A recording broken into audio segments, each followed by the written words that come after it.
El tema se titula Ética y Economía Política. La primera cosa que quería aclarar es que una cosa es la ética y otra cosa es la ciencia económica. La ética trata sobre el deber ser, sobre las normas que deben orientar nuestro comportamiento, y la ciencia económica estudia las leyes que informan los procesos de cooperación social. A veces se dice, pero esto es una terminología que induce a graves errores, que la ciencia económica es una ciencia positiva y que la ética sería una ciencia normativa, una sobre lo que es y otra sobre lo que debe de ser.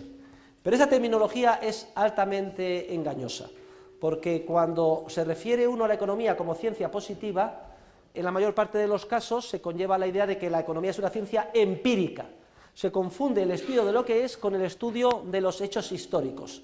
Y ya sabemos desde el comienzo del curso que la ciencia económica no es una ciencia empírica. Al revés, la metodología para su desarrollo ha de ser a priorístico-deductiva. O expresado de otra forma, que no podemos dirigirnos al magma inmenso de hechos históricos que nos rodea si no disponemos de un bagaje teórico previo que nos permita interpretarlos. All facts are theory laden, todos los hechos están cargados de teoría, decía Popper. Yo no considero a Popper santo de mi devoción, pero en esto sí que tenía bastante razón. Pero yo diría aún más que Popper, es que en la ciencia social no existen hechos al margen de la teoría. Siempre es preciso una teoría previa para interpretar y comprender los hechos que está ahí fuera. Incluso el empirista más acérrimo siempre, sin darse cuenta, de una manera más o menos subrepticia, debajo de la mesa, utiliza un modelo teórico para interpretar lo que le rodea. Luego, la terminología de ciencia positiva induce a error en la medida en que metodológicamente se piense que esto significa que la economía es una ciencia empírica. Lo que queremos decir cuando se utiliza este término de manera adecuada es que la ciencia económica estudia lo que es sin meterse en consideraciones de lo que es bueno o malo o lo que debe de ser, lo que se consideran consideraciones normativas que ya estarían dentro del ámbito de la ética.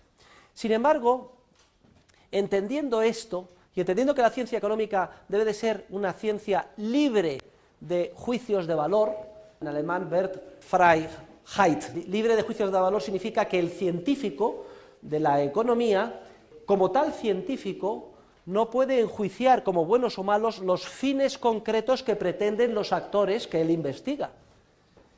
Porque nosotros estudiamos la acción humana con sus implicaciones y la acción humana persigue fines y busca medios para lograr esos fines, con independencia de que a nosotros los fines nos parezcan buenos o malos. Por tanto, la ciencia económica como tal es una ciencia que es libre de juicios de valor. Aunque sea esto así y sea una ciencia sobre lo que es y no sobre lo que debe de ser, y reconozcamos la radical separación que hay con disciplinas normativas como la ética, que estudian el deber ser, sin embargo, los estudios científicos de la economía son enormemente útiles para ayudar a tomar posicionamientos en el campo de la ética. Imagínense, por ejemplo, alguien, y no lo podemos criticar desde fuera, que por las razones que sea, da un valor muy importante a la igualdad. Una persona idealista, joven, etcétera, que considera que el igualitarismo es esencial. Y esto no lo podemos nosotros, como científicos desde fuera, decir ese juicio de valor nos gusta o no nos gusta. Ahora bien, si esta persona idealista viene aquí, estudia ciencia económica y se da cuenta que imponer la igualdad desde arriba destruye el proceso de cooperación social, entonces a lo mejor, muy posiblemente, se cuestionará sus valoraciones subjetivas, se cuestionará sus valores políticos. Es que esto que yo antes perseguía de buena fe con tanta ilusión es contrario al proceso de cooperación social. Es que entiendo que establecer por la fuerza coactiva del Estado disposiciones que fuercen resultados igualitarios del proceso social destruye el proceso social. Es que entiendo, por ejemplo, que las leyes de salario mínimo perjudican precisamente a aquellos a los que se dice que se quiere favorecer.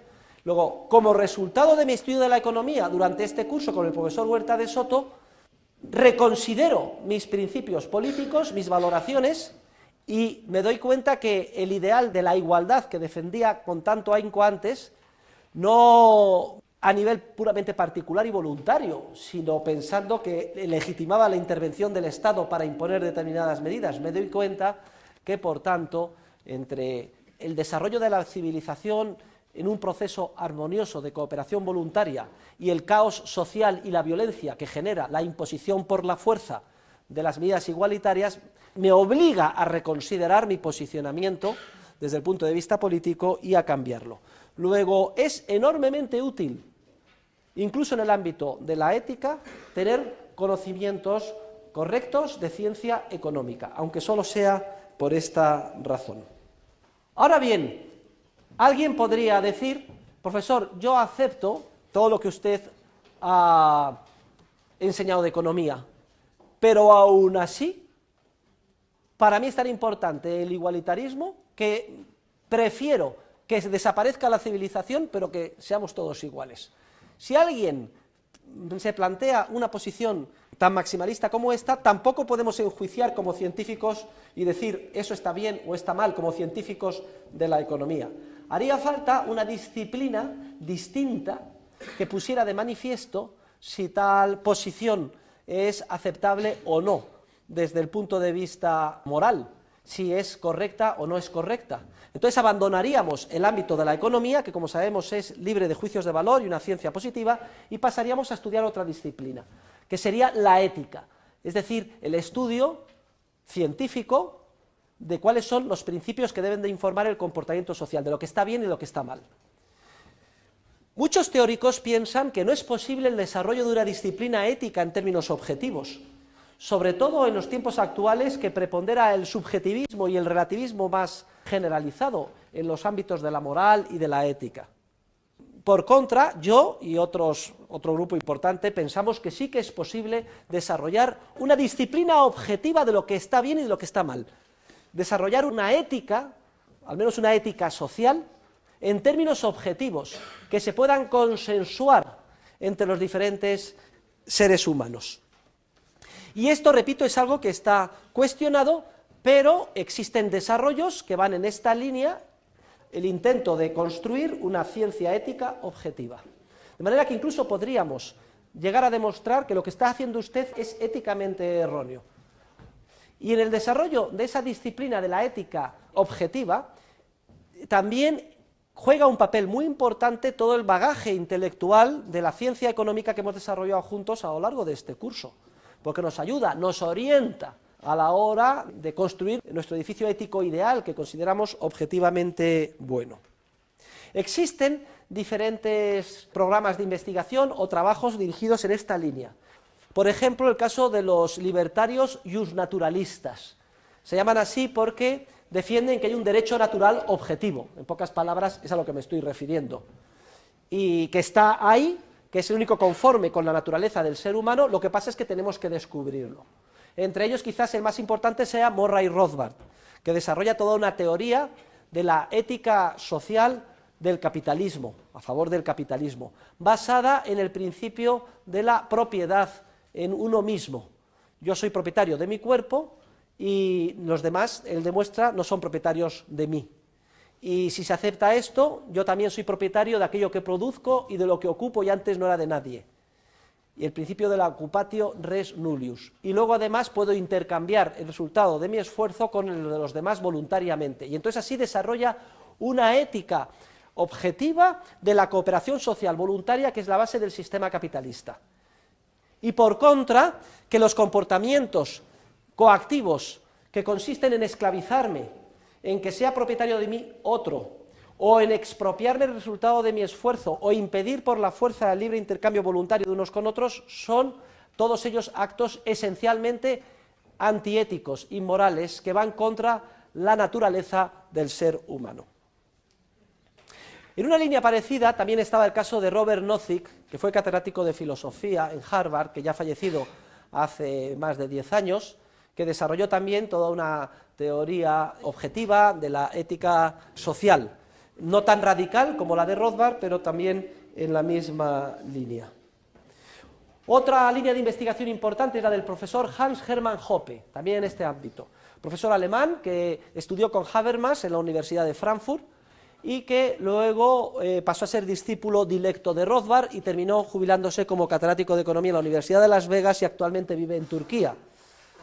Hoppe se basa en el principio habermasiano. Habermas es un filósofo de origen marxista alemán, pero que desarrolla su filosofía en base al criterio de la argumentación. Pues bien, Hoppe, que fue discípulo de este marxista, se dio cuenta que el principio de la argumentación tenía sus mejores fundamentos e implicaciones más ricas si se aplicaba para justificar la ética objetiva a favor de la cooperación social voluntaria y del sistema capitalista. La idea, muy brevemente expuesta, en la lectura la tienen explicada con detalle, es la siguiente. Si yo argumento con otro yo, contigo, si nosotros dos hablamos y argumentamos, pues yo estoy de acuerdo con esto, pues no estoy de acuerdo, pues sí, pues no, etcétera. Aunque yo sea capitalista y usted sea socialista, el mero hecho de que dialoguemos dando argumentos, implícitamente está indicando que yo acepto la personalidad del otro y que el otro es propietario de sí mismo y viceversa, que él acepta mi personalidad y la propiedad sobre mí mismo.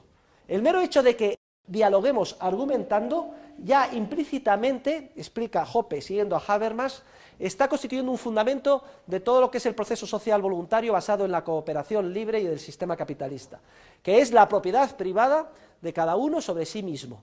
Porque si no fuera así, no habría argumentación ni discusión, sino simplemente sacaría cada uno una pistola y le pegaría al otro un tiro en la nuca. Luego, si yo argumento implícitamente, estoy reconociendo que el otro yo y él hacia mí es una entidad autónoma, dotada de naturaleza, propietaria de sí mismo, y a partir de ahí, de manera lógica deductiva, y siguiendo un esquema paralelo al de Rothbard, construye toda la teoría de la economía de mercado y del sistema capitalista en lo que a ética se refiere. Cada uno es propietario sobre su cuerpo, sobre lo que produce, puede intercambiar libremente, etcétera. Y entonces hemos hablado del caso de Rothbard, hemos hablado de Nozick en su obra Anarchy, State and Utopia, Anarquía, Estado y Utopía, de la aportación de Hoppe, que la tienen en su libro Una teoría sobre el socialismo y el capitalismo, y luego también me gustaría señalar la aportación en el ámbito de la ética del profesor Kirchner, uno de los más dilectos discípulos de Mises, que se jubiló como catedrático en la Universidad de Nueva York en el año 2001. Kirchner es el gran teórico de la función empresarial y ha escrito un libro que hemos traducido al español y publicado en una editorial que se titula Creatividad, Capitalismo y Justicia Distributiva.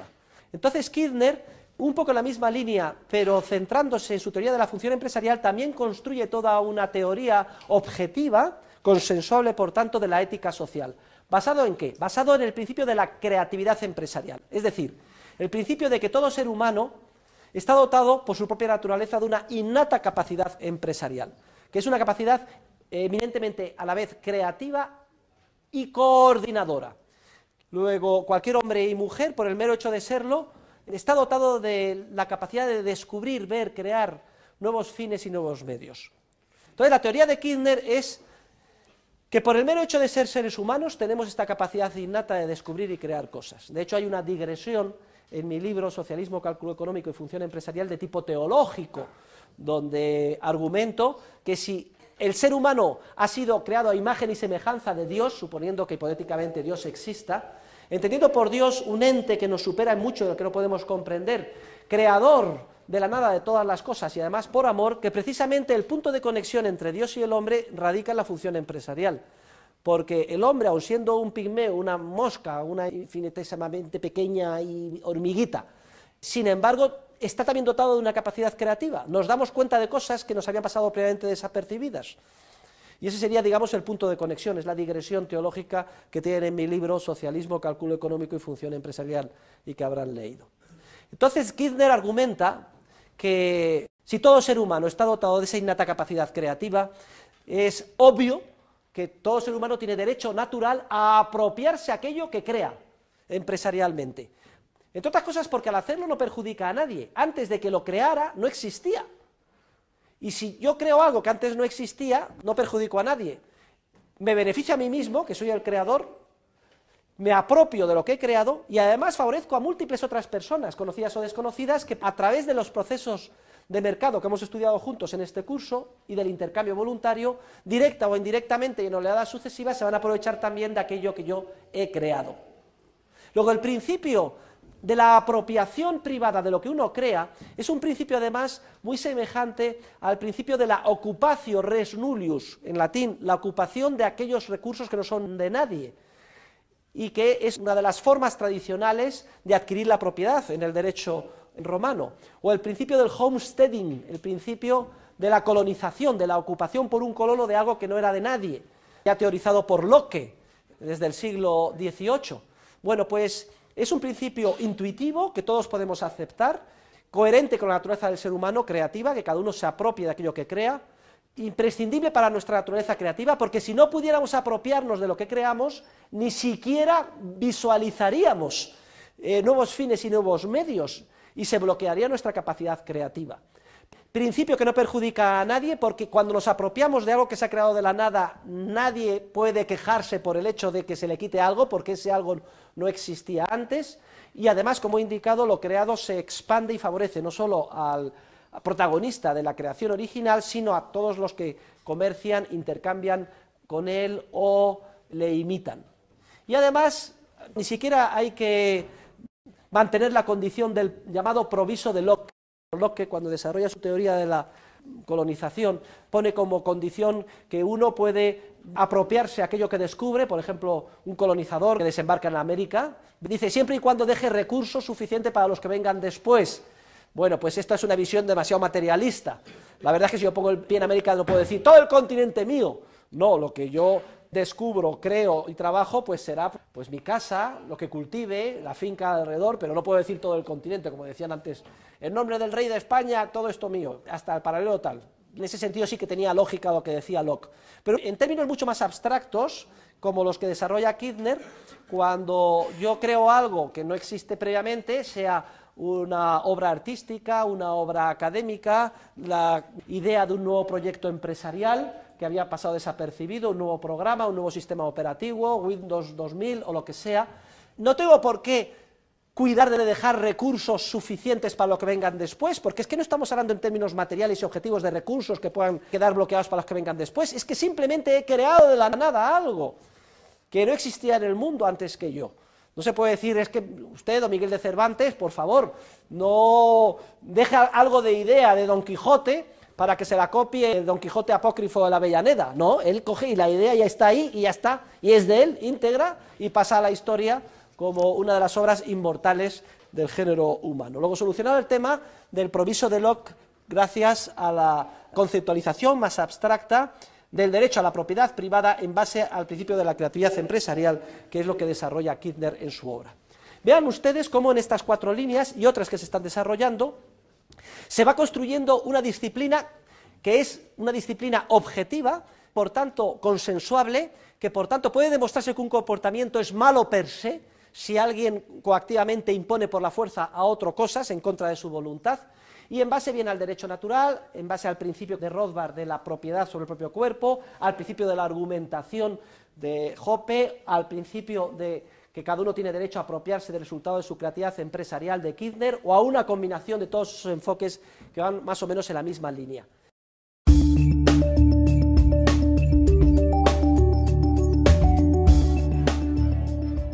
El profesor de ustedes, queriendo hacer, digamos, una visión agrupada y global de todos los enfoques posibles de aproximación al estudio del fenómeno social, desarrolló lo que se conoce con el nombre ya de la teoría de los 3 niveles. Los 3 niveles de aproximación al estudio del fenómeno social serían, por un lado, el nivel científico, es decir, el nivel del estudio en base a las leyes de la ciencia económica, libre de juicios de valor, de los fenómenos sociales que nos rodean. Es al que hemos dedicado nuestro esfuerzo en todas estas clases a lo largo de este curso. El nivel que ya podríamos llamar nivel teórico. En segundo lugar estaría el nivel histórico-evolutivo. Consistiría en un estudio de cómo han evolucionado los hechos del pasado en relación con la acción e interacción humanas. En pocas palabras, la materia en la que se plasma la interacción humana es una materia de tipo histórico, a lo largo de las diferentes generaciones. Y esa evolución histórica también nos orienta y nos indica cuáles son los comportamientos coherentes, los que tienen éxito y cuáles los que no tienen éxito, cómo las civilizaciones que adoptan determinados comportamientos pautados, respetuosos de instituciones como la familia, la propiedad privada, el dinero, etcétera, son sociedades prósperas que preponderan y absorben a otras que quedan retrasadas o que no pueden avanzar porque persiguen la función empresarial, los intercambios voluntarios, etcétera. Luego vemos cómo, por un lado, las conclusiones de la teoría son las que da la ciencia económica en términos de leyes de tendencia, leyes ceteris paribus, por ejemplo, que a igualdad de circunstancias las leyes de salario mínimo siempre producen desempleo, paro, mala asignación de recursos y perjudican a los trabajadores y a los menos cualificados, aquellos que se quiere favorecer. Eso es lo que dice la ciencia económica y la teoría, pero también el segundo nivel, que es el nivel histórico o evolutivo, también parece confirmar en múltiples instancias las mismas conclusiones. Y habría un tercer nivel que cerraría los diferentes enfoques de aproximación al fenómeno social, que sería el nivel ético al que estamos refiriéndonos hoy. Es decir, qué es lo que está bien y lo que está mal. Y no cayendo en el relativismo moral que hoy todo lo inunda, de que todo vale y cualquiera puede mantener el posicionamiento que quiera y es igualmente respetable. No es así. Se puede construir una ética consensuable de lo que está bien y de lo que está mal. Hemos explicado varias vías muy prometedoras en esta línea, de manera que incluso a aquella persona que reconozca, oiga, yo entiendo que lo que usted dice, que la ciencia económica demuestra que la coacción institucional destruye a la sociedad, pero aún así, a mí lo que me gusta y lo que yo valoro es la igualdad, aunque se destruya la civilización. ¿No se le puede decir nada a este señor? No se le podrá decir nada desde el punto de vista de la ciencia económica. Sí se le podrá argumentar que desde el punto de vista histórico eso es acabar con la civilización, y si aún así siguen sus treces, se le puede decir, es que usted es objetivamente una persona mala desde el punto de vista de la ética. Usted es alguien reprobable, que defiende algo contrario a la naturaleza del ser humano, y por tanto se lo decimos a usted y se lo decimos al resto de los congéneres para que se pongan a la defensiva, porque es usted objetivamente inmoral, es usted un enfermo ético, por decirlo de alguna manera. Entonces, fíjense ustedes cómo se refuerzan mutuamente las tres disciplinas. Además, los tres enfoques sirven para, de alguna forma, limar las posibles asperezas de los otros dos. Es decir, yo puedo construir toda una ciencia económica, pero en abstracto, y a lo mejor si la hago de espaldas a la historia cometo muchos errores. Y por eso, en gran medida, en este defecto han caído los teóricos neoclásicos del equilibrio, que han querido construir una economía matemática del nirvana, en el vacío, que nada tiene que ver con el entorno institucional que nos rodea, de relaciones concretas de seres humanos que nos rodea. Y de hecho, la ciencia económica de la escuela austriaca, si algo le caracteriza, es que no solo está centrado en un ser humano como es de verdad, dotado de una innata capacidad creativa, sino que además es una disciplina teórica que se basa o se fundamenta en múltiples elementos. Es un enfoque multidisciplinar de la ciencia económica, que tiene en cuenta el derecho, que tiene en cuenta la historia, etc. Y por eso es importante también la historia, porque de alguna forma enriquece y orienta sobre qué problemas hay que estudiar, pero también es peligroso si alguien quiere ser solo historiador y pretende interpretar los hechos históricos sin utilizar la teoría. Los hechos históricos son tan complejos que pueden interpretarse de las maneras más variadas, y según cuál sea tu bagaje teórico previo, los interpretarás de una manera o de otra. Luego vean qué clara interacción hay entre teoría e historia, y por eso es el título de la obra famosa de Mises. Cada disciplina refuerza a la otra, la teoría económica refuerza y ayuda a hacer historia, y la historia también orienta al teórico de la economía. Cada una ayuda a la otra, refuerza a la otra y además lima las asperezas o posibles errores de la otra. Si yo quiero hacer en el vacío una ciencia económica absurda, la historia nos pondrá en la realidad y centraremos nuestra teoría para hacerla relevante. Y viceversa, si yo solo quiero confiar en la historia y me equivoco en las interpretaciones, dispongo de la teoría para interpretar adecuadamente lo que sucede en la historia. Pero es que además se precisa de un tercer elemento, que es el enfoque de lo ético, de lo que es justo e injusto, de lo que está bien, de lo que está mal, de lo que es conforme a la naturaleza del ser humano o lo que es contrario a la naturaleza del ser humano. Claro que yo puedo desarrollar también en el vacío una ética absurda sin ninguna conexión. Gracias a la historia y a la teoría, pues la centro y puedo tener relativa seguridad de si voy por el camino adecuado o si voy por un camino erróneo. Y viceversa, aunque la ciencia económica sea una ciencia libre de juicios de valor, es importante tener como referencia lo que dice la ética, y efectivamente, las conclusiones de la ciencia económica, ¿cuáles son? Que empeñarse en organizar la sociedad desde arriba en base a mandatos coactivos la destruye. Bueno, pues esto ya es prima facie de entrada un elemento importante, como decía al comienzo del comentario de esta clase, de que éticamente lo justo es defender la libertad del ser humano, su capacidad creativa y empresarial, la capacidad de apropiarnos de aquello que creamos empresarialmente. De manera que ética, historia y teoría serían los tres elementos, los tres niveles de aproximación a la ciencia social. Y si resulta además que las conclusiones a las que llegamos desde cada uno de los enfoques parecen ir en la misma dirección, como científicos sociales, y aun reconociendo las limitaciones de la mente del ser humano y que continuamente estamos al borde del error y que tenemos que depurar una y otra vez nuestras teorías. Sin embargo, si vemos que las conclusiones en el ámbito de la ética, en el ámbito de la historia evolutiva y en el ámbito de la teoría económica van en la misma dirección, podemos estar relativamente satisfechos de que estamos acercando o aproximándonos a la verdad científica. Y por eso, si leen ustedes mis obras, cualquiera, Socialismo, Cálculo Económico, Función Empresarial, o Dinero, Crédito Bancario y Ciclos Económicos, son todas obras con este enfoque multidisciplinar basado en los tres niveles. En la teoría del dinero, crédito bancario y ciclos económicos, hay teoría económica, que explica que la manipulación del dinero, la reducción de los tipos de interés y la banca con reserva fraccionada, orquestada por los bancos centrales, induce errores masivos de inversión que tarde o temprano el mercado descubre en forma primero de una crisis financiera y después de una profunda recesión económica. Esa es la teoría.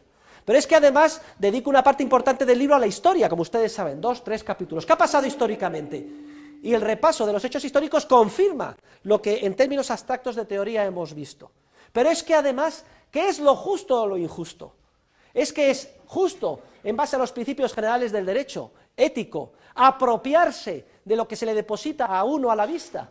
Y vemos que los principios generales del derecho exigen que en cualquier depósito de bien fungible, sea aceite, trigo o dinero, el depositario que lo recibe mantenga íntegramente el tantundem, equivalente en cantidad o calidad, a disposición del depositante. Eso es lo que indica la ética. Y fíjense, sin que tuviéramos conocimientos de la ciencia económica, ni sabiendo lo que hubiera sucedido en la historia, si disponemos de un principio ético claro, actúa como un piloto automático, como si dijéramos de la libertad, como los pilotos automáticos de un barco o de un avión, que nos llevan en la buena dirección. Y cuando estamos equivocados científicamente, o no hemos desarrollado la ciencia todavía, o no disponemos de experiencia histórica, la única agarradera que nos queda son los principios morales, los principios éticos. Por eso los ingleses son muy precisos cuando dicen the best policy is honesty. La mejor política, lo más práctico es mantenerse en base a los principios morales, la honestidad.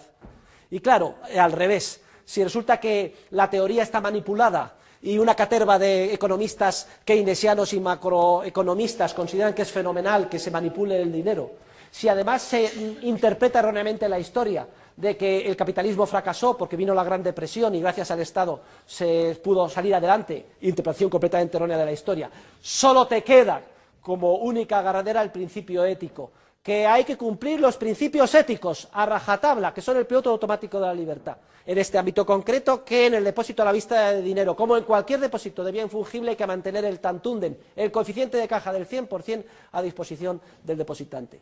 Y si ni siquiera esto, si abandonamos la única agarradera y tabla de salvación que nos queda, que son los principios morales, estamos totalmente perdidos.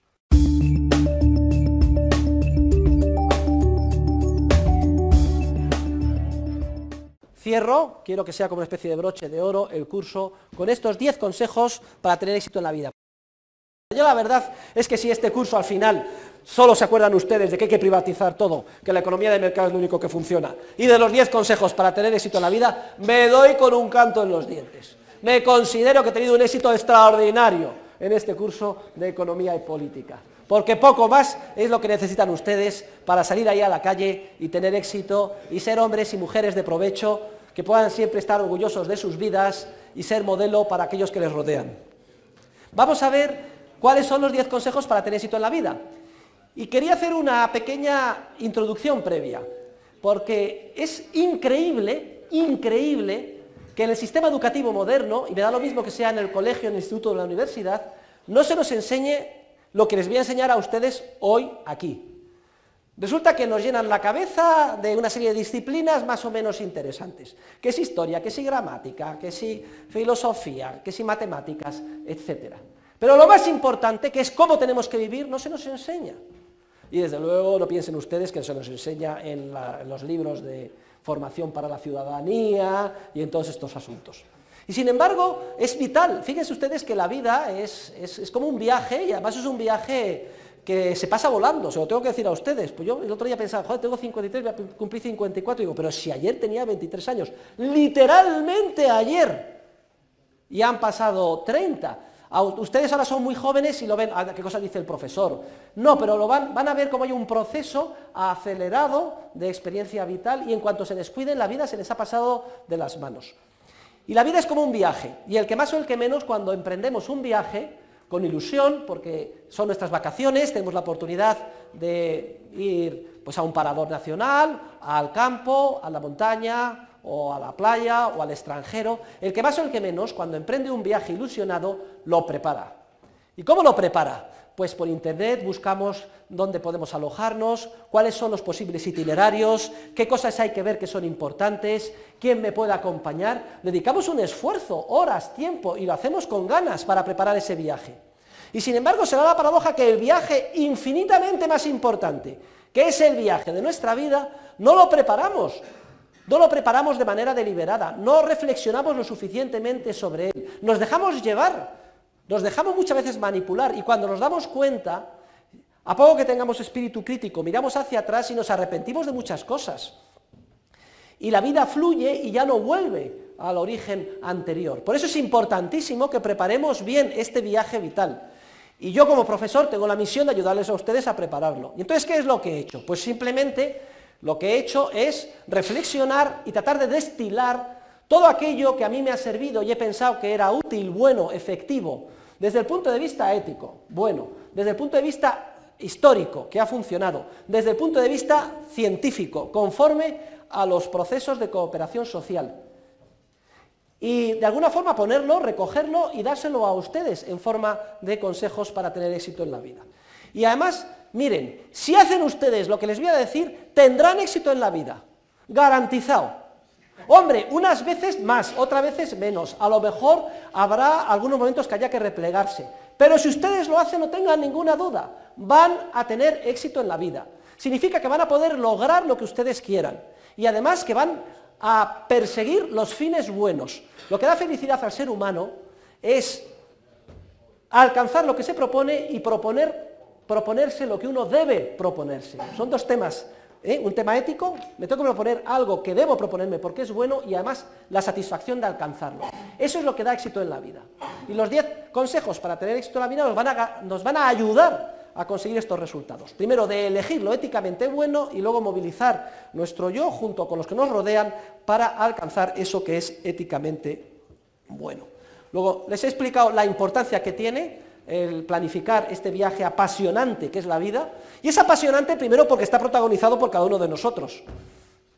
Segundo, porque solo lo vivimos una vez, nos la estamos jugando. A muchos esto nos producirá mucha responsabilidad o incluso vértigo, pero precisamente lo que hace que la vida merezca la pena ser vivida es que somos protagonistas de ella y somos responsables de ella. Y además tenemos capacidad de elegir y actuar bien o mal. Vamos a actuar bien, vamos a utilizar nuestra mente como principal instrumento, la experiencia y el conocimiento que les traslado yo como profesor de ustedes, para potenciar la posibilidad al máximo de lograr aquello que podemos lograr. Entonces, ¿cuál es el primer consejo para tener éxito en la vida? Pues el primer consejo para tener éxito en la vida, pónganlo ustedes con letras mayúsculas y muy grandes, el siguiente, pongan: sean, por favor, entusiastas. El primer consejo, entusiasmo. Luego, por tanto, entusiasmo con mayúsculas y con 2 signos de exclamación, o si quieren ustedes 3 signos de exclamación antes, con puntito hacia arriba, y 3 signos de exclamación después, con puntito hacia abajo. ¿Qué significa esto? Pues significa que no importa lo que hagan, las circunstancias en las que se encuentren, háganlo siempre con entusiasmo, que sean ustedes entusiastas. ¿Y qué es ser entusiasta? ¿Qué es el entusiasmo? Pues miren, si ustedes no saben lo que es el entusiasmo, solo tienen que hacer una cosa, mirarme a mí, porque yo soy una persona entusiasta. ¿Saben ustedes lo que es el entusiasmo? El entusiasmo no es andar dando saltos de alegría, ni ser un histriónico. El entusiasmo yo lo definiría como, es la manifestación de la energía psíquica interior, como las pilas que tiene, unas baterías que tuviera uno, donde sale una energía psíquica hacia afuera que nos moviliza, nos mueve hacia aquello que queremos, con entusiasmo. Esto es el entusiasmo. Y por tanto, el secreto del éxito en la vida es el entusiasmo, es hacer lo que nos haya tocado con entusiasmo, incluso en las circunstancias más difíciles, incluso en las circunstancias más aciagas. Ahora, yo entiendo, cualquiera de ustedes puede decir, joder, profesor, eso está muy bien que usted lo diga, porque usted es un entusiasta, pero yo, a mí me pesan los pies, todo me falla, mis padres no me quieren, la universidad va mal, no tengo un duro, lo veo todo negro. Por las mañanas, hoy no me puedo levantar. Se me hace todo un mundo. Hay muchas veces en la vida en los que nos falla el entusiasmo, empezando por un servidor. Porque estamos más cansados, y ustedes lo habrán visto a lo largo del curso. He dado 50 clases de 1 hora y media de duración. Yo he procurado ser muy entusiasta, pero había días que venía más cansado.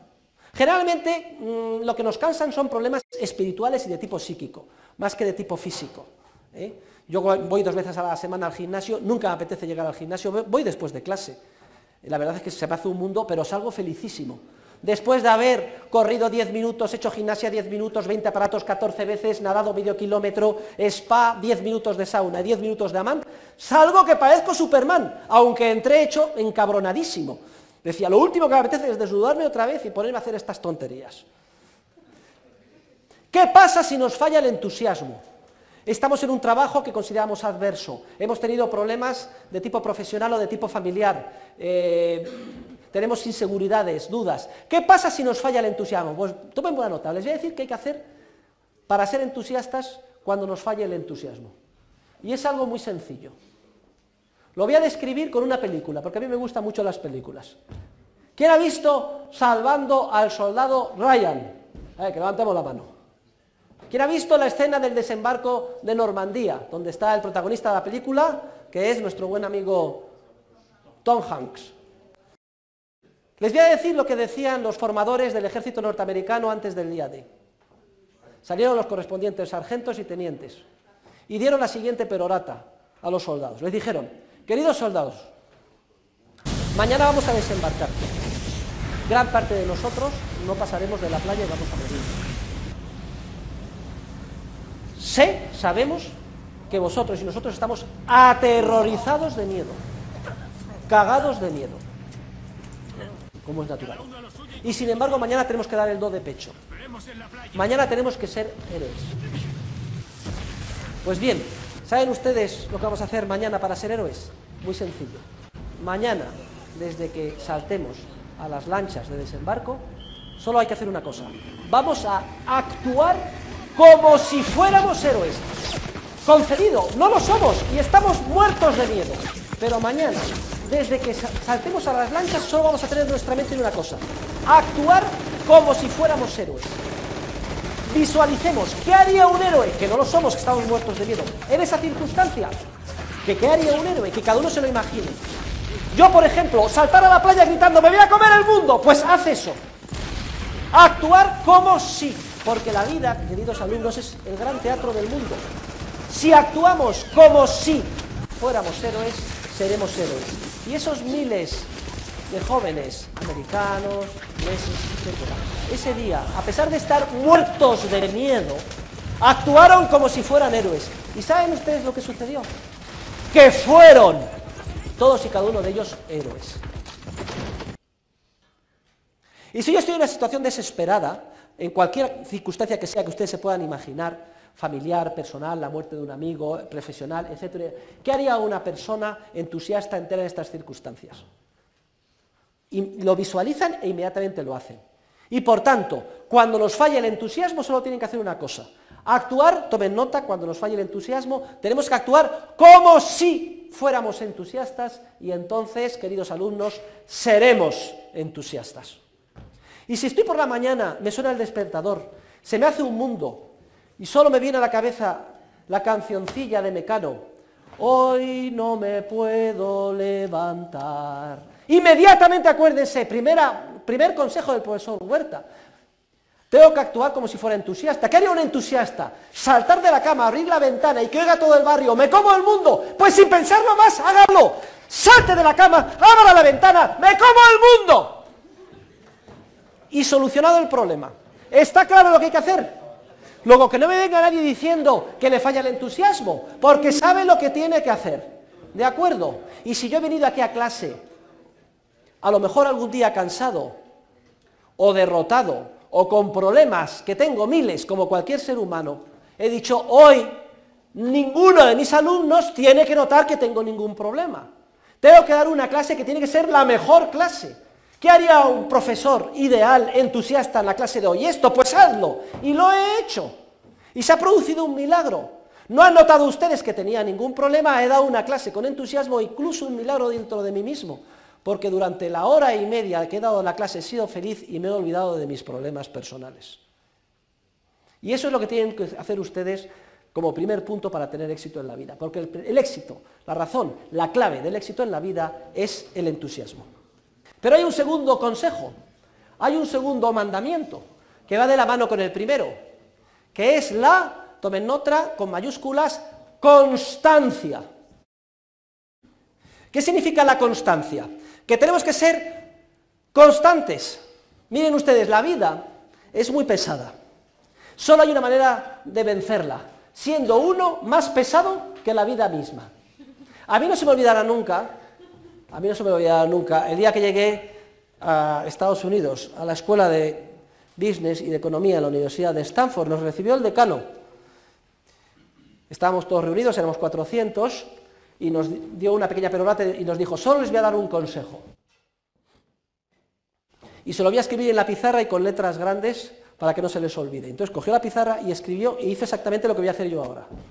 Cogió la tiza y escribió, press on.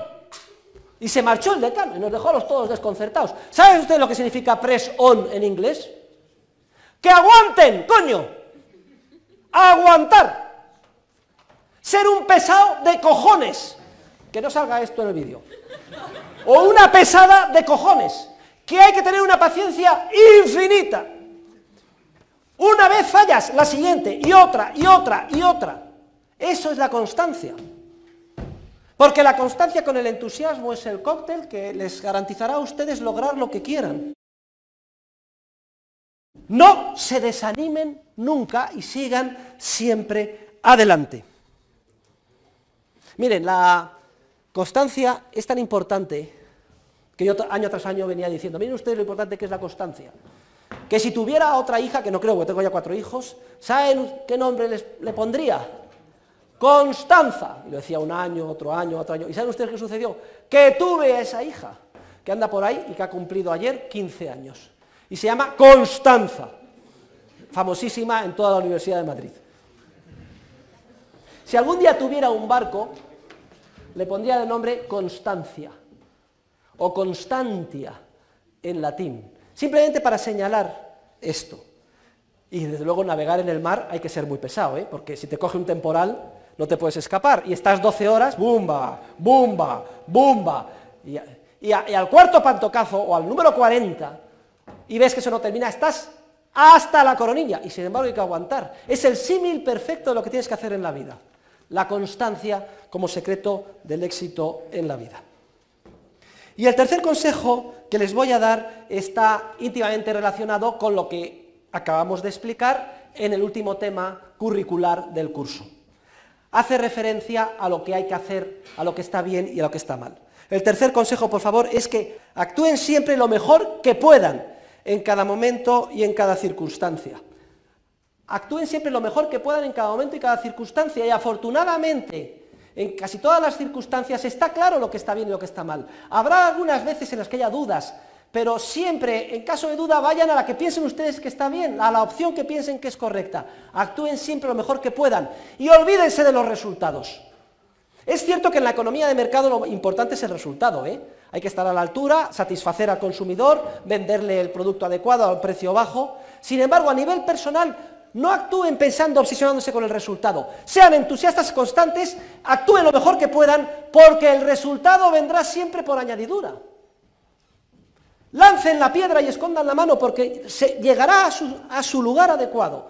Si han sido buenos, han elegido bien, han sido entusiastas y han sido constantes. Luego, fíjense ustedes, una persona entusiasta, constante y que siempre hace lo que piensa que es lo mejor, es una persona que arrasa en el mundo. Porque qué pocas personas nos encontramos a nuestro alrededor que actúen de esta manera.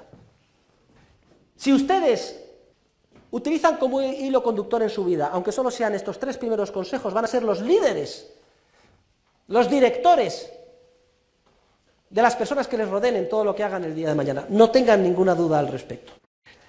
Bueno, pero hay un cuarto consejo que hay que tener en cuenta también para sobrevivir, y este también es importante. Este consejo es el siguiente: no se preocupen nunca, no se preocupen nunca por nada. ¿Qué significa esto? ¿Que tengo que ser unos pasotas? Yo soy un pasota, no me preocupo. Mañana hay examen, yo no estudio, me preocupo. A esta chica la meto en mano y la dejo embarazada, no me preocupo. Me meto en este negocio hasta aquí, hasta las cejas, y luego me arruino, no me preocupo. ¡No! Cuando les digo el consejo de que no se preocupen, no quiero decirles que sean ustedes unos irresponsables, ni mucho menos unos pasotas. Preocuparse significa lo que significa el término: ocuparse indebidamente antes de tiempo. Preocuparse. Ocuparse antes de lo que corresponde, del tiempo que corresponde. Es como el famoso chiste que le dicen al lord inglés el viernes a las 5 cuando está yendo a su casa: Lord Harris, que ha caído la bolsa y se ha arruinado usted. Y entonces Lord Harris, con una flema británica inmensa, dice: menudo disgusto me voy a llevar el lunes a las 9 de la mañana cuando venga a la oficina. Y se va el tío a jugar al golf. Debemos de organizar y orientar nuestra vida y nuestra acción sin dejarnos carcomer por ese virus. Es como una especie de termita, que es la preocupación implícita que siempre tenemos en el subconsciente y que no nos deja vivir. Hay una serie de normas que no me da tiempo a decirles a ustedes sobre qué hay que hacer para evitar esto, porque además la preocupación es un hábito que se desarrolla sin darnos cuenta. Y empezamos, y si no le ponemos dique a tiempo, llega un momento en que siempre estamos preocupados por todo. Y estoy preocupado por mi familia, y estoy preocupado por mi mujer, pues si me va a dar con otro y me va a poner los cuernos. Estoy preocupado por mis hijos porque son adolescentes, porque no me hacen caso, porque no estudian lo suficiente, etc. Estoy preocupado por la empresa y por el negocio porque no me va bien, por mis trabajadores, porque no producen lo suficiente. Estoy preocupado por el día de mañana, por si me podré jubilar, por si me llegará la pensión. Estoy preocupado por Zapatero, estoy preocupado por el coche, estoy preocupado por el ordenador, estoy preocupado por todo. Y además adquirimos el hábito de que si ya no tenemos carnaza para preocuparnos, parece que nos falta algo. Hay que evitar llegar a ese círculo vicioso, todo lo contrario, no nos tenemos que preocupar jamás. En este sentido, siempre recomiendo 2 libros que tienen ustedes que leerse. Hay uno que es muy americano, pero también muy práctico y muy divertido. Lo escribió Dale Carnegie, se titula ¿Cómo suprimir las preocupaciones y disfrutar de la vida? Mañana mismo se lo compren y se lo leen, hombre. Es un libro muy americano, deliciosamente americano y también muy divertido y muy ágil. Una anécdota que cuenta el caso, todos los casos son verídicos, con nombres y apellidos, etcétera, ¿no? Este era un americano de San Francisco que había caído en el hábito de la preocupación, se preocupaba por todo. Y entonces viene la Segunda Guerra Mundial y lo destinan a una flotilla de submarinos en el Pacífico, a tratar de hundir cargueros japoneses. Entonces cuenta que en una de las misiones los descubre un dragaminas japonés y empieza a perseguirle, el submarino se hunde, justo hasta que llega al fondo, que no era muy profundo, una cota de 40-50 metros, y empieza a descargar minas antisubmarino, el correspondiente destructor, boom, boom, que explotaban, dice, al lado, bumba, bumba, que cada vez que explotaba una mina eso era, vamos, no sé si han visto ustedes la película alemana Das Boot, o varias que hay sobre submarinos, Entonces eso explotaba, se iba la luz, se rompían las tuberías, la presión crujía. Bueno, dice que estaban todos acojonados, cada uno en su catre, sudando, Dice, esta es la última, ¡pum!, la siguiente ya hemos muerto, y ¡pum!, y una vez, y una vez, y una vez, y una vez. Entonces cuenta que se le pasó toda su vida por delante, dice, y yo como un gilipollas me he preocupado por si me ejecutaban la hipoteca, por si era un tumor, o por si iba a salir bien la operación, o por si mi mujer, que está en Estados Unidos, iba con otro. Pues, todas estas preocupaciones, ninguna tiene importancia, ninguna. Prometo firmemente, si salgo de esta, que no voy a salir, no voy a preocuparme más. ¿Saben ustedes cuánto tiempo estuvo el destructor tirando minas? ¡19 horas! Y los tíos ahí 19 horas, hasta que se quedó sin munición y se marchó. Y más mal que bien renqueando, salieron a flote y sobrevivieron. Es uno de entre los muchísimos casos que cuentan en el libro con reglas prácticas para evitar que cada uno de ustedes se preocupe. Pero además hay otro libro que me gustaría que también leyeran, lo tienen publicado en la edición de bolsillo de Alianza Editorial. Son, tomen nota, las Meditaciones de Marco Aurelio. Marco Aurelio, vamos a ver, ¿quién ha visto Gladiator? Levante la mano. Bueno, pues Marco Aurelio es el emperador ya mayor, que el único error que cometió fue dejar al tontolada de su hijo el imperio. En realidad no, se lo dejó a otro, pero el hijo, ya sabe usted lo que hizo. Entonces, Marco Aurelio escribe unas meditaciones muy cortas, no tienen más de una línea o dos cada una de ellas, que además las escribe en unas circunstancias súper adversas. Ahí en Dalmacia, en una casa de campaña rodeado de barro, todo el día lloviendo, luchando contra los bárbaros. Y esas meditaciones destilan quizás la sabiduría más elevada de la escuela estoica. Entonces, no hay nada más bello que leer una meditación y dormirse. Y no les voy a decir, sitúan con perspectiva todo lo que hacemos en la vida, lo poco que somos, lo poco importante que tienen las cosas que nos agobian, y sobre todo nos ayudan a, no solo a coger perspectiva, sino a no preocuparnos.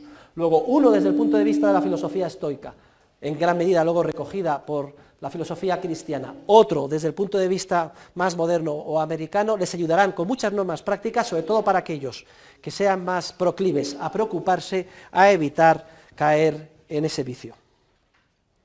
Bien, pero les voy a dar un quinto consejo muy importante. Y el quinto consejo que les voy a dar es para que ustedes multipliquen la capacidad de influencia personal y su capacidad de aprendizaje y de enriquecimiento personal. Uno de los riesgos graves que tenemos es que nos quedemos de alguna forma metidos en nuestra concha de mundo pequeño localizado. Es decir, nuestra casa, la universidad, el trabajo, y el fin de semana al sitio de siempre, una vez tras otra. Y resulta que encendemos la televisión y vemos a Zapatero y leemos el mismo periódico. En cuanto pasan semanas, meses y años, pensamos que eso es el mundo y eso no es nada. Yo ahora me acuerdo cuando vivía en Estados Unidos, cogía la prensa, veía la televisión, jamás había ninguna noticia de España. Nunca. Una vez, en el San Francisco Chronicle, que tenía 300 páginas, salió una noticia así de pequeñita diciendo: un golpe de Estado en España, un tal Tejero, así 4 líneas. No les importaba nada. A mí eso me dio muchísima perspectiva. Yo que estaba agobiado por lo que pasaba en España, pero si España es una infinitesimal esquinita del mundo y de las preocupaciones del mundo, ¿cómo podemos coger nosotros perspectiva, enriquecernos y estar por encima de las pequeñas miserias locales? Pues muy sencillo, y ese es el quinto consejo: aprendan idiomas. Es esencial aprender idiomas, y sobre todo un idioma, no tengan ninguna duda. ¿Cuál creen ustedes que es? El inglés. El inglés es como el latín en la época de nuestro siglo de oro. Con inglés nos entendemos todos. Con los franceses, aunque protesten tanto los franceses, se habla en inglés. Con los italianos se habla en inglés. Con los alemanes se habla en inglés. Con los ingleses incluso se habla en inglés. Con los americanos, con los chinos, con los japoneses, aunque no hay quien lo entienda. A algunos que son muy chauvinistas les gusta forzar el acento extranjero, con acento a los franceses, pero terminan pasando por el aro y hablando inglés. Aprendan ustedes inglés. Y además el inglés es un lenguaje muy vivo, porque es un lenguaje que no está regulado, no hay Real Academia de la Lengua Inglesa, ni de diccionario oficial inglés, sino que es lo que la gente habla. Y es un orden espontáneo, y si falta algún término, lo cogen sin ningún problema, y adquiere carta de naturaleza. Por ejemplo, el término empresario en inglés, entrepreneur, está cogido directamente del francés, se escribe de la misma manera, aunque se pronuncie de forma distinta. Esa es la belleza del inglés, es el idioma de la sociedad, digamos, más dinámica, porque es relativamente más libre que hay en este momento en el mundo. Y es el lenguaje de la economía por antonomasia, de los negocios, es el lenguaje de la ciencia. Y aprender inglés es muy sencillo, porque los ingleses hablan como hablan en la traducción de las películas de los western, de las películas del oeste, los indios. Yo, toro, sentado, ir, coger, rifle. Así es como se habla el inglés. Y el inglés, a mí me enseñó mi padre el inglés en 3 meses. Simplemente tiene uno que aprenderse 500 palabras. 20 palabras cada día, se las aprende de memoria y ya puede leer cualquier revista. Se suscriben a cualquier revista y ya es más difícil lo de entender, pero bueno, con las películas en inglés, canales vía digital en inglés, etcétera, poco a poco pues van cogiendo. El inglés es importantísimo. Miren, es tan importante el inglés como toda la carrera. Fíjense, no les estoy exagerando nada, como toda la carrera, para su futuro profesional. No estoy minusvalorando la carrera, pero es igual de importante que el resto de la carrera. Y relacionado con este quinto consejo, de nada vale aprender idiomas si no lo utilizamos para enriquecernos, está el sexto consejo de la mano, y es que tenemos que estar al tanto de lo que ocurre en el mundo. Hay que estar al tanto de lo que ocurre en el mundo. Que no le pase como aquel alumno que le decía, oye, ¿usted no lee la prensa? No, profesor, yo no he leído nunca ningún periódico. No leo ningún periódico ni ninguna revista, solo de vez en cuando el Marca y pongo la televisión. ¡Asno! ¡Asno más que asno! Hay que estar al tanto, todos los días hay que leer la prensa.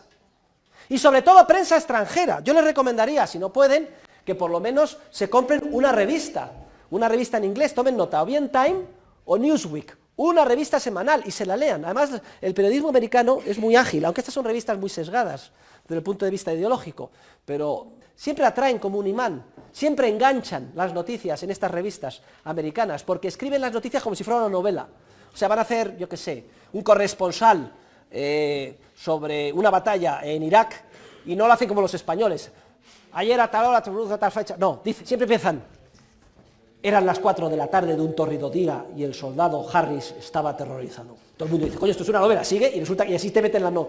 Está hecho de esta manera, pues es una manera muy atractiva. Y además, para aquellos de ustedes que estén intentando aprender inglés con diccionario, el mero hecho, el prurito, el deseo de entender lo que les están diciendo les llevará a aprender y a mejorar su vocabulario. Luego, manténganse al tanto de lo que ocurre en el mundo. Lean revistas extranjeras, Time, Newsweek. Si quieren, alguno es francófono, quiere leer alguna revista francesa, pues también puede leer la Express, por ejemplo, alguna italiana o alguna alemana, si alguno habla también o quiere leer alemán. Qué bonito es ver alemanes que dejan su tierra y se vienen a España. En este sentido, son mucho más cosmopolitas. ¿Por qué creen ustedes que los ingleses, los americanos, los franceses, los alemanes aprenden tan rápido español? Porque no les da vergüenza decirlo mal. Vienen aquí a hacer un esfuerzo, chapurrean mal y no les da vergüenza. ¿Por qué nos cuesta tanto trabajo a los españoles aprender idioma? Porque somos muy tímidos y nos da vergüenza no de hacerlo perfecto y por eso no aprendemos nada. En el fondo tenemos una especie de complejo de querer ser los mejores y como somos conscientes de que no lo somos, no nos atrevemos a dar los pasos.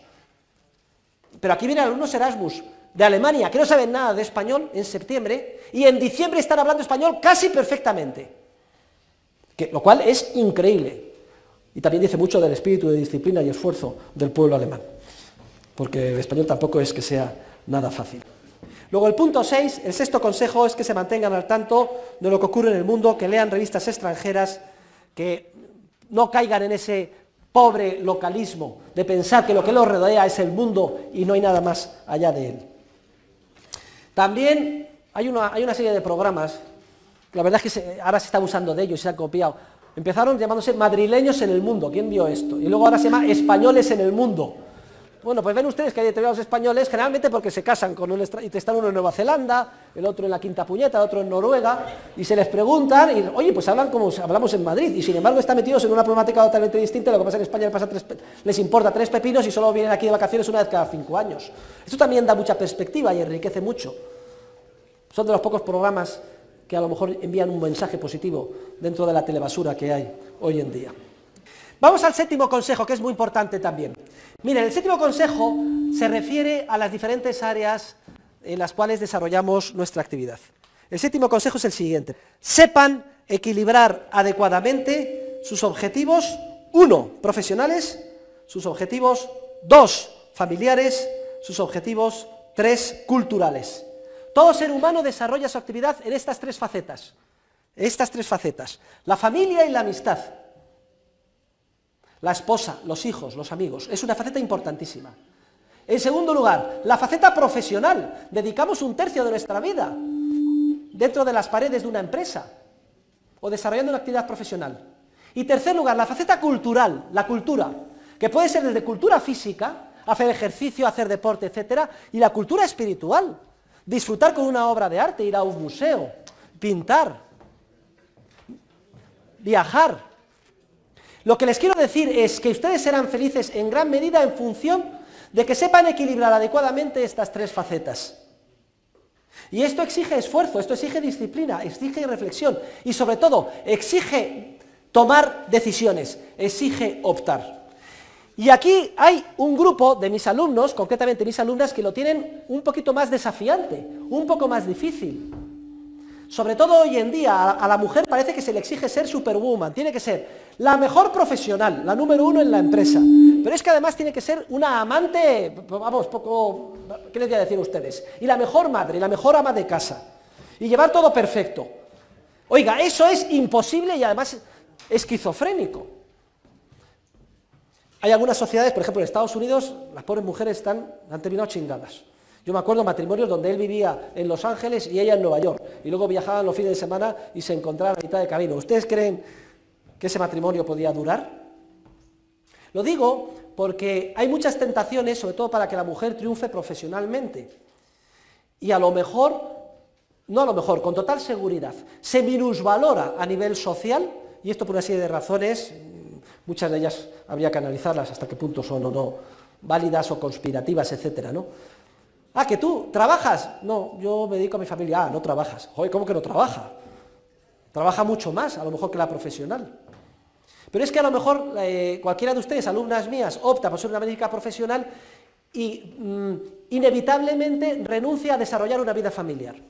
Y esa es una opción personal respetable, pero que cada uno tiene que tomar sabiendo los costes en los que incurre. No vaya a ser que pasen los años, mire para atrás y piense, anda, pues no he creado mi familia, o no tengo hijos, o tengo menos de los que quería, y se me va de las manos. ¿Y esto por qué? ¿Por un despacho? ¿Por un sillón importante? Lo que les estoy diciendo es que no vayan a caer en el error de no tomar la decisión con conocimiento de causa, y luego se arrepientan por ella. Porque de hecho lo que da más satisfacción al ser humano es crear, ya lo he dicho antes, y hacer lo que uno debe. Y a lo mejor una creación empresarial es importantísima, pero desde luego, no tenga ninguna duda, mucho más importante que eso es crear un ser humano, y se lo dice una persona que es padre de 6 hijos. Porque cada ser humano de esos que andan ahí con patas y con cabeza, a su vez es creativo de forma multiplicativa. Porque no importa lo grande que sea tu empresa o tu proyecto profesional, nadie se va a acordar de ello dentro de 15, 20, 30, 40, 50 o 100 años. En cambio, tu estirpe sigue ahí creando de manera expansiva. Hay que tomar decisiones. Pero también para los varones, no seamos workaholics. Y el primero que entona la mea culpa soy yo. Todo el día trabajando y cuando te das cuenta, tus hijos tienen 27 años. ¡Ay! Pero si ya no puedo jugar con ellos. Porque siempre que hubiera debido de jugar con ellos estaba demasiado ocupado. Luego, la vida familiar es muy importante. La vida profesional también. Y la cultura, no seamos unos zoquetes, tenemos que enriquecernos espiritualmente, leer siempre un buen libro de literatura o un libro de historia. Los libros de historia son buenos, yo siempre leo un libro de historia, lo tengo en la mesilla de noche, porque ante el drama de la historia se minimizan los problemas que tiene uno a nivel personal. Un buen libro de historia, un buen libro de poesía, escuchar un buen concierto, ir a la ópera de vez en cuando, ensimismarse ante una obra arquitectónica maravillosa, ir a un museo, ver un cuadro de Van Gogh, que es mi pintor preferido, una escultura, un paisaje bonito, o navegar por el mar. Bueno, les digo lo que a mí me gusta, luego que cada uno le gustará una cosa distinta, pero la cultura es física y espiritual, es esencial, es el tercer nivel. Luego, por tanto, el consejo que les doy es que, por favor, equilibren adecuadamente estos 3 niveles. El nivel personal, de la amistad y la familia, el nivel profesional y el nivel de la cultura. Bueno, y vamos al 8º consejo, queridos alumnos. El 8 es la F mayúscula punto E mayúscula punto, es decir, la función empresarial. Ese es el octavo consejo. Que estén al tanto de lo que ocurre a su alrededor para detectar las oportunidades de ganancia que surjan y aprovecharlas. En eso consiste la función empresarial. Y esa es clave para tener éxito en la vida.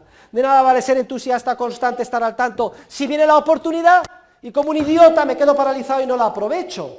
Hay que ser perspicaces. Desde luego que si movilizo mi vida en función de un fin me van a salir múltiples oportunidades, como hongos debajo de las piedras, pues aprovéchala. Que cuando pasa un tranvía a lo mejor no vuelve a pasar. Si tienes a la chica a tiro, te gusta, os lleváis bien, tenéis los mismos principios, si una chica buena, etcétera, cásate con ella, no le des más vueltas, coño. Ay, que sí, que sí, que sí, que no, que sí, que no, te quedas soltero. Spinster, las mujeres y solterones los tíos. O no, yo ahora me quiero divertir y ya me casaré cuando... Bueno, pues ya cuando tengas 40 años ya estás para el arrastre, hijo.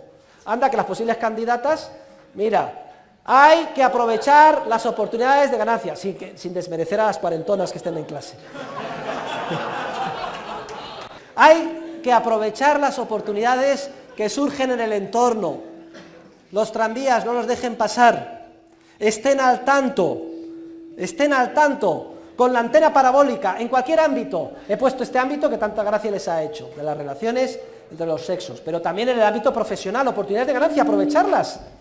Y además surgen así, en el ámbito de la amistad, en el ámbito de la creatividad, en el ámbito artístico, en todos los ámbitos. Oportunidades de ganancia, de quedar bien, de decirle hoy a tu marido o a tu mujer, te quiero, toma, unas flores, sin que lo esperes. O una sonrisa. Oportunidades de aprovechar los intersticios que surgen innumerables para hacer el bien, para lograr cosas que tienen valor para nosotros. En eso consiste la función empresarial. Y ustedes al fin y al cabo tendrán éxito en la vida si son buenos empresarios. A la hora de elegir el trabajo que van a desarrollar, su profesión, cómo tienen que tratar a su mujer o a su marido, cómo tienen que educar a sus hijos, los viajes que van a hacer, de qué cultura se van a inspirar. Todo es creatividad empresarial. Y más que lo que he hablado sobre la función empresarial en este curso, yo creo que es imposible. Es sobre lo que gira toda la vida social. El empresario, recuerden, emprendo, prendi, prensum, descubrir, ver, darse cuenta de, crear. Y el consejo noveno es el siguiente. Por favor, tengan espíritu crítico. Repito, tengan espíritu crítico, tener espíritu crítico. ¿Qué significa esto? Pues que no se dejen llevar, que no sean ustedes ovejitas manipuladas, que todo el mundo convoque una manifestación para defender el 07, yo también, la manifestación, que no, señores, son ustedes universitarios, personas maduras, y además han venido por mi clase. Tienen ustedes ya capacidad de volar solos, tienen los conocimientos suficientes. Cuestiónense todo lo que les digan, lo que vean, lo que escuchen. Sométanlo a análisis crítico con sus propias convicciones, con lo que han estudiado aquí, con lo que han aprendido. Se darán cuenta que la mayor parte de las verdades oficiales son mentira, que la manipulación campa por todos lados. Si hay algo que la universidad puede darles es el desarrollo de este espíritu crítico. Siempre que vean algo que no es correcto, critíquenlo, levanten la mano, hablen. Entre otras cosas porque si en esas circunstancias de tiempo y lugar ustedes no lo hacen, no lo va a hacer nadie más. Y me da lo mismo que sea una conversación de café con amigos, o en familia, o en el mundo de la empresa, o en el mundo artístico. Cuando vean que hay algo que no encaja o que chirría, hable, digan, no señor, por esto, esto, esto y esto. No les preocupe ir contracorriente, al revés, adquirirán sin darse cuenta una aureola de prestigio. A pesar de que vayan contracorriente, dirán, es que fulanito, menganito o menganita, qué listos son, siempre dicen algo coherente, parece mentira. Se darán cuenta que son ustedes los líderes, sin darse cuenta se pondrán delante. Qué penoso es salir de la universidad, formar parte de esa masa silenciosa y dejarse manipular. Si la universidad les puede dar algo es este espíritu crítico. Y si yo puedo estar satisfecho y orgulloso de haber sido profesor de ustedes, es si el día de mañana me demuestran que han desarrollado su espíritu crítico, no se han dejado manipular y han utilizado lo mucho o poco que les hemos enseñado para explicar a los demás lo que está bien, lo que está mal. Mises tenía un lema, un moto, que está cogido de Virgilio.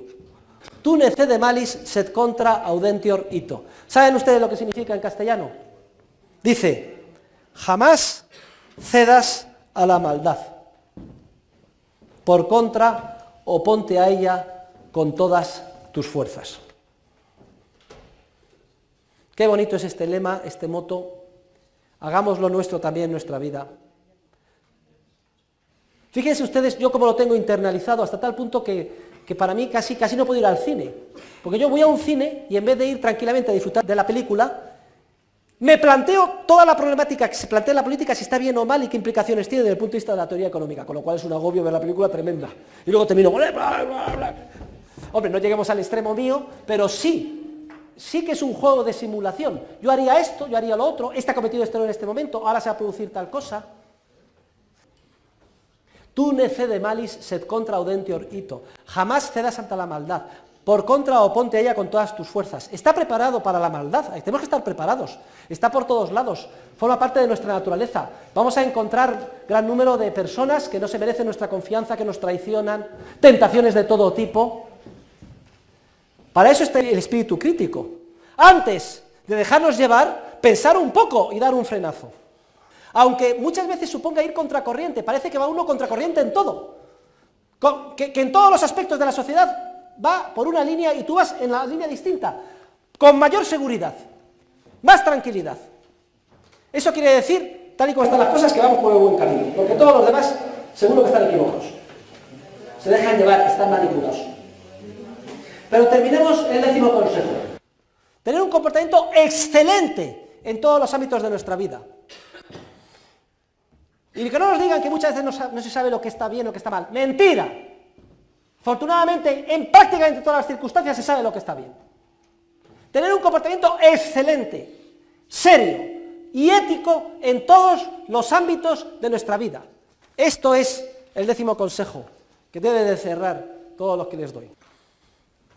Y si caemos, queridos alumnos, porque al fin y al cabo estamos hechos de la pasta humana, y si en alguna circunstancia no estamos a la altura de los acontecimientos, y si cometemos errores, aunque sean errores graves,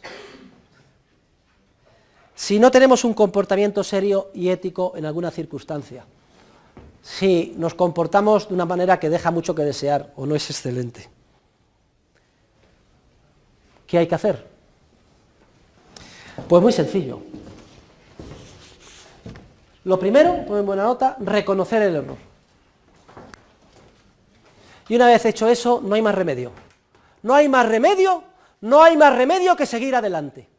Tenemos que resurgir como el ave fénix de nuestras cenizas y reconociendo el error y procurando, dentro de lo que esté en nuestras manos, solucionar el daño realizado, resurgir, digo, de nuestras cenizas y seguir adelante con todos los principios que les he dicho, de entusiasmo, constancia, etc.